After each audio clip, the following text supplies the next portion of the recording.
Update. 15 years ago, myself, then 18 female, best friend got pregnant by my boyfriend, 20 mil, or 3 years.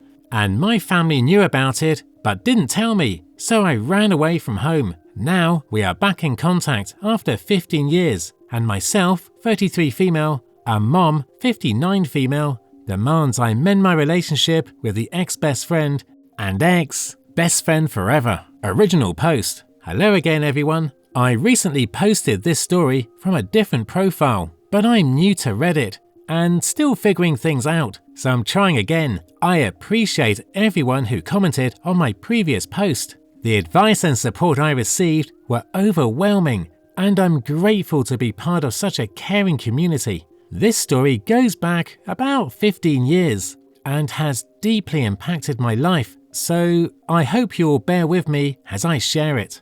At 18, during my senior year of high school, I believed my life was on a great path. I lived with my parents and 4 siblings, 2 brothers, 23 male and 22 male, and 2 sisters, 20 female and 14 female. My days were filled with laughter and joy, mostly spent with my best friend Ashley, 18 female, or my boyfriend of 3 years, Kyle, 20 male. Our families were incredibly close, and our parents were best friends. So I grew up with Ashley and Kyle, sharing holidays, birthdays, and countless memories together. Ashley and I were inseparable. Our parents joked that we were connected at the hip. I trusted her with everything. Kyle, on the other hand, was the love of my life, or so I believed. We talked about marriage after he finished college. I planned to go to university, but I was content with the idea of eventually becoming a stay-at-home mum. My parents adored Kyle and fully supported our relationship. Life seemed perfect. But things took a sudden turn. At the beginning of the school year, I noticed Ashley becoming distant and melancholic. After days of trying to get her to open up, she finally confessed that she was pregnant. I was shocked. She had broken up with her boyfriend a while ago, and as far as I knew, she wasn't seeing anyone else. When I asked who the father was, she hesitated and implied that it was her ex. Though she didn't want to talk about it, she was devastated, so I didn't press further. I just focused on being there for her, supporting her through everything. I was with her when she told her family. Though they were disappointed, they promised to support her no matter what. They tried to find out who the father was, but she refused to tell them and made me promise to keep it quiet. They didn't even know she had a boyfriend at one point. Throughout her pregnancy, I was her rock. I attended her doctor's appointments, helped set up the nursery, and was by her side whenever she felt down. I even took parenting classes with her and hosted her baby shower. She asked me to be in the delivery room with her, and I was honored. Seeing her struggle emotionally and physically was tough, but I did everything I could to be the friend she needed. I loved her like a sister, and I was determined to support her through this. 2 weeks before her due date, I ran into her ex at the mall. Anger welled up inside me, and I confronted him, accusing him of abandoning Ashley when she needed him the most. To my surprise, he had no idea what I was talking about. He claimed he hadn't been with Ashley in over a year, which didn't match the timeline of her pregnancy. Confused, I apologized for my outburst. But then he said something that threw me off. He sarcastically suggested I ask Kyle if he was the father. I dismissed it, not thinking much of it at the time. Kyle and Ashley were close, but I never saw any romantic tension between them. That night, while preparing for a movie night with my younger sister, 14 female, I told her about my encounter with Ashley's ex. She became uncharacteristically quiet and eventually excused herself. Later, as I went downstairs to grab snacks, I overheard her in the kitchen talking to our mother. My heart sank as I listened to her tearfully reveal that Kyle was in fact the father of Ashley's baby. I was in shock, unable to process what I had just heard. I confronted them, demanding answers. My sister broke down, explaining that Kyle and Ashley had hooked up at a party at the end of summer, resulting in the pregnancy. They had kept it a secret out of shame and fear, telling only their parents and eventually mine. Everyone knew. My siblings, Kyle's siblings, Ashley's siblings, everyone except me. The betrayal cut deep. I felt physically ill and couldn't bring myself to speak to anyone for days. My parents tried to explain that they didn't want to hurt me or ruin the relationships between our families, but their words offered no comfort. Kyle and Ashley bombarded me with calls and messages, but I ignored them. Even when Carl's mum came to my house to convince me to forgive them, I couldn't respond. I was emotionally drained and heartbroken. 2 weeks later, Ashley went into labour. My parents told me she had a difficult delivery and lost a lot of blood, requiring an emergency C-section. Carl was there for the birth, and my older sister rushed to the hospital to be with her boyfriend. I felt a mix of anger, sadness and helplessness. I had been so excited about being there for Ashley, but now I couldn't bear the thought of it. My parents decided to go to the hospital to support Ashley's family, leaving me alone at home.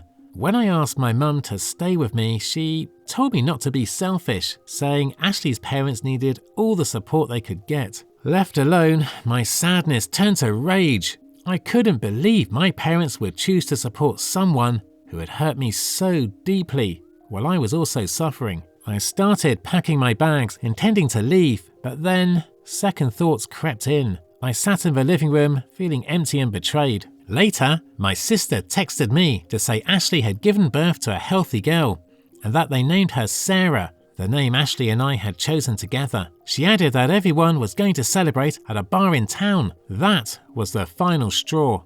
Overwhelmed by everything, I packed my bags and left, taking a train to Phoenix. I stayed in a hostel, found a job at a store, and planned to finish high school there. My family, Kyle and Ashley, tried to contact me, but I ignored them. Mum left panicked voicemails begging me to come back, but I couldn't face them. In Phoenix, I tried to rebuild my life, but the pain of betrayal lingered. The people I trusted most had shattered my world, and I struggled to move on. I didn't know if I could ever forgive them or if I even wanted to. My opinion for OP.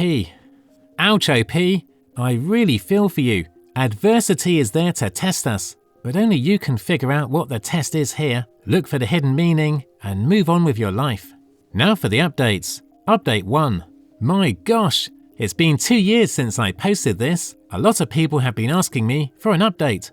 First of all, I want to thank all of the wonderful people who have been sending me updates and lovely messages.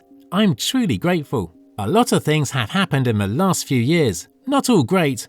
Without making these 100 pages long, I never mentioned my little sister in my original post. Her relationship with my parents went downhill after I left home, and she went no contact with them when she was 20. I received her number from our older sister, and although it was awkward at first, it's been 15 years after all, we did start speaking again.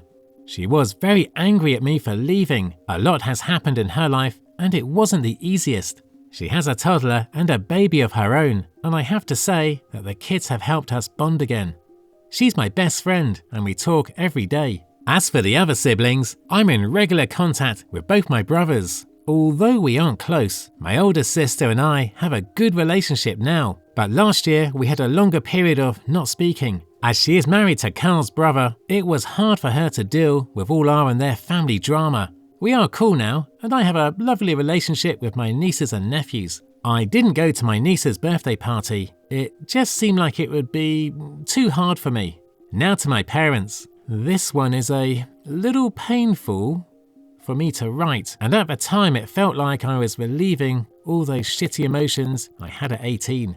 My mum didn't let up with her pestering over me not talking with Carl and Ashley. Her calls for that continued for months, even after I was home again. It bordered on emotional blackmail. She blamed me for not honouring her wishes for her friendship problems and health problems, and even accused me of keeping her grandbabies from her. Last June I had my daughter, and it seems like that sent her completely over the rail. What I mean by that is like 100 plus calls a day, messages every 20 minutes, to pester me about random things, sending me updates about people I never want to know about. When she started pestering Dean, I was done. I was afraid to block her, so I spoke to my father. This was probably the first time in the last 17 years that we had a true heart-to-heart conversation. I was emotionally drained, tired from caring for 3 children, and just over everything. I've probably poured all my feeling and emotions onto him. I asked what happened to them afterward. He doesn't speak about it much. Her calls slowly ceased, and something else must have happened because in August he filed for a divorce. My father and I are in regular contact, although I don't think we'll ever be back to normal. Mum is devastated. In August, her calls became insane, and apparently not just with me. I've changed my number since. As of February, she has not been able to reach me. I've been told by one of my brothers that she has problems with anxiety and depression and lost a lot of friends. I don't really know whether or not she continues to have a relationship with Kyle and Ashley's family. I don't want to have anything to do with her anymore, nor do I want her near my kids.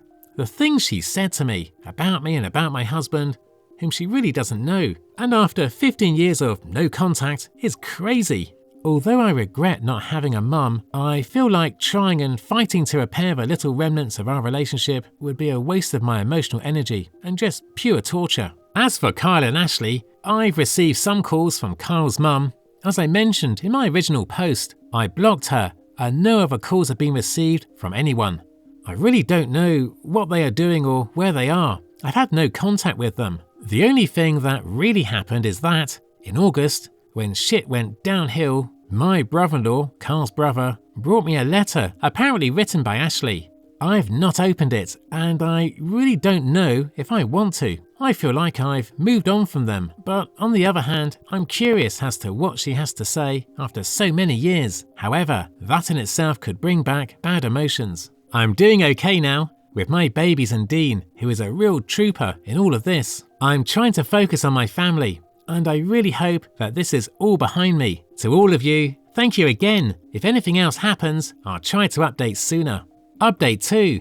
Dear everyone, I have no idea if anyone will see this, but during the last few months since I posted my update, I have received many messages with advice and words of support. I have no way of thanking you, but know that your words truly mean a lot to me. I try to reply to everyone, but it sometimes takes me a while. A lot of questions have been asked in these messages, and I can't answer them all at this time. I plan on updating soon, just to quickly answer the most common ones. I have not read the letter yet. Soon after updating, I started therapy again, and Dean and I decided that it would be best if I gave a letter to my therapist and let him decide when and if I am ever ready to read it. I have not spoken to my mum since the update. I've received messages on Facebook from her and Ashley's mum, which is a first. The latter I didn't even read. I've since deactivated my Facebook for the time being. Neither Kyle nor Ashley tried to contact me via any social media. The only thing I know is that Kyle was asking my brother-in-law for my address or number, but brother-in-law refused them. That's when Ashley gave him the letter. Brother-in-law is in no contact with his family at the moment. They are separated, as per my brother-in-law, but he does not know whether they are divorced or not. Last week, my dad was in town. He does not know my address and has never been to my house. For the first time in almost 2 decades, we had an open, honest conversation. I have to admit it was a lot, and I was not good for a few days afterwards, but it was necessary. I learned a lot about my mum. A lot if you try to imply that there must have been something in her past to make her the way she is. And the time between them learning Ashley was pregnant and my return 2 years ago, it's a lot to unpack, and I'll probably be in therapy for a long time. It's a lot really, so I'll have to write a separate update. Also, my little sister, she was not at fault, and I never blamed her for hiding the secret from me. She was a teen, and she knew it was wrong, but she was put under a lot of pressure by our mum. After I left, life was hell, and our mum was insufferable and blamed her for a lot of things. Again, thank you for your kind words of support and encouragement. Lots of you sent words for Dean as well, and he has read them. You are right. He is the best, and I probably would not have been where I am today without him. Please appreciate your families, if they are there for you in good and bad, of course. Call your parents and siblings and tell them how much you love them. In moments like this, we realize how much we undervalue the good people in our lives. Thank you, and I hope you are all well. More comments from OP. Hello, she was never bullied really. It started after she got pregnant. Our state is pretty conservative, so it wasn't well received that she was pregnant, unmarried, and without a partner. There was no physical violence. People were quite mean and kept reminding her of her mistakes. I don't know if people knew that he was the father. I always just assumed it was because she was pregnant. I've learned from my dad that apparently they weren't hooking up with each other before, but that could be a lie. But apparently she did like him, so it wasn't really just an awkward, drunk, one-night stand with just anyone. Knowing this fact would probably kill me back then, but I sort of assumed, without being told.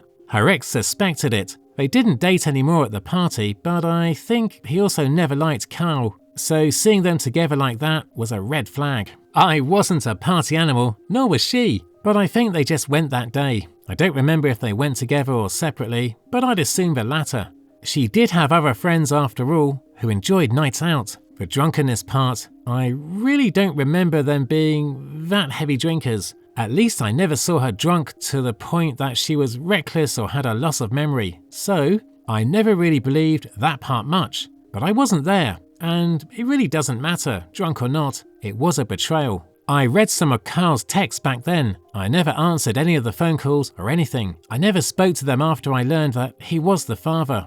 I kinda regret that now. Maybe it would have been more beneficial for everyone if I gave them a good earful, expressed all the pain, and gave no contact after that. But I just wasn't in the right state of mind, and I was sick a lot back then. This current letter is from her, and I haven't read it yet. At this point, I believe that my mum is grieving the loss of a tight family friendship unit that we had when I was younger, and some other relationships.